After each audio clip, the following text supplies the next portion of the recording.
Among the scandals dogging the Obama administration is one involving the Internal Revenue Service. Both Congress and the Department of Justice are examining evidence that the IRS illegally targeted dozens of conservative groups for political reasons, asking invasive questions about their applications for tax-exempt status and holding up those applications without explanation, in some cases for years. Nashville lawyer Kevin Kookogey, who is also a Heritage Foundation member, founded an educational organization called Linchpins of Liberty in 2010. Its mission was to mentor high school and college students in the continuing relevance of America's founding principles. Kookogey says improper IRS actions effectively ruined his group, a story he told in testimony before the House Ways and Means Committee in June 2013. For 2.5 years, the IRS has unlawfully delayed and obstructed my application for determination of tax-exempt status by using unconstitutional criteria. The types of questions asked by the IRS included asking me to identify the political affiliation of my mentors, and that I advise the IRS of my political position on virtually every issue of importance to me. For good measure, I was asked to identify those whom I train, and that I inform the federal government in detail what I am teaching my students. In an exclusive interview with the Foundry, Kevin Kookogey details his ongoing ordeal with the IRS. So you find out your organization, Linchpins of Liberty, is in trouble with the IRS. You're not getting the status that you wanted. What do you do next? I mean, how did you find out that you were not alone? You were not the only organization out there that was having this trouble. Walk me through the process. Well, we filed our application on January 3rd, 2011. The first indication we had trouble with the IRS was in May of 2011. Already by that time, we had surpassed the normal time that it took for a C3 to receive status, because prior to 2010, the average time was between 2 and 4 months. We knew also by the nature of the questions, we got 95 interrogatories of intimidation. They were intended to force us to disclose the identities of the students that we teach, some of whom are minors. In fact, probably more than half of who we work with are minors. They wanted to know the locations where we teach them. They wanted to know my members list, donors list. They wanted to know my political views on all issues, and they even wanted to know the political affiliation of my own mentors. Your background is you're an entertainment lawyer. You were not somebody who's run a lot of nonprofit organizations. How did you know that the treatment you were receiving from the IRS wasn't normal? I mean, you say that they gave you these 95 questions. How did you know that they didn't send everybody 95 questions when they were applying for a C3 status? A couple of reasons. One, on behalf of many clients, I had filed many C3 applications as a lawyer.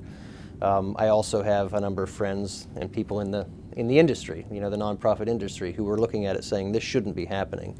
I received a pledge from a nonprofit organization who eventually pulled that pledge back because it was taking so long, and the executive director said that never in his 25 years of making grants had he ever encountered such treatment of a C3 organization. When we finally got a hold of the IRS, which by the way they delayed and delayed and delayed, I finally reached an agent in December 31st, 2011, just short of 1 year after filing my application. I said, why is this taking so long? I said, I've lost a grant. I've been in this industry enough to know that it doesn't take this long. And he said to me these words, and this is what we testified before Congress. He said, we've been waiting on guidance from our superiors as to your organization and similar organizations. And it was very clear that that guidance wasn't coming from just down the hall in Cincinnati. Many organizations, including yours, both C3s and C4s, have come together to file suit against the federal government on this. How did that happen? Did you decide to file suit, or did an outside organization, ACLJ, approach you? Well, the ACLJ did not approach us. As a Tea Party organization, pulled us all together and said, if you're part of this, if you're getting the same kind of letters that we're getting, let us know. We're going to have a conference call with Jay Sekulow. About 30 of us accepted that representation. A lot of people were afraid, even at that point, that if they started fighting the government, they were going to be attacked. This is an issue that's gotten a lot of attention in the public, in the media, and as a matter of fact, you testified before Congress just last summer on this issue.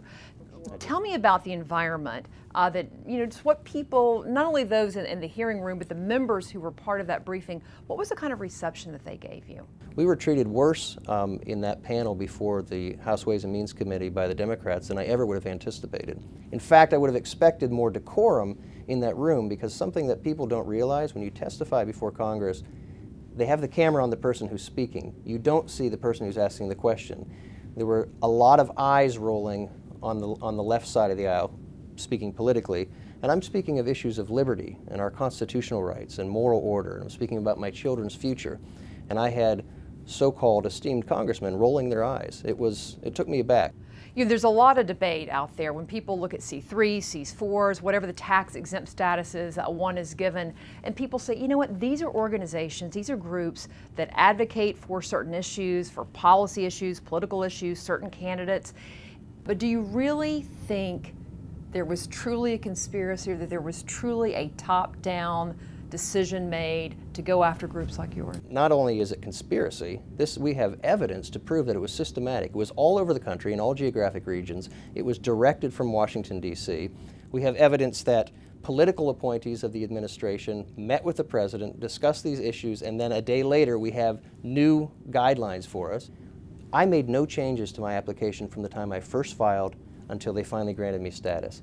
If the government had slowed down my application because of mistake, or if they had slowed down my application for legitimate reasons, why did they allow me to go through? Recently, you may have heard that President Obama said when it comes to this issue, there was not a smidgen of corruption at the Internal Revenue Service. What do you say to him? So technically, he's probably right. There's not a smidgen. The entire thing is corrupt.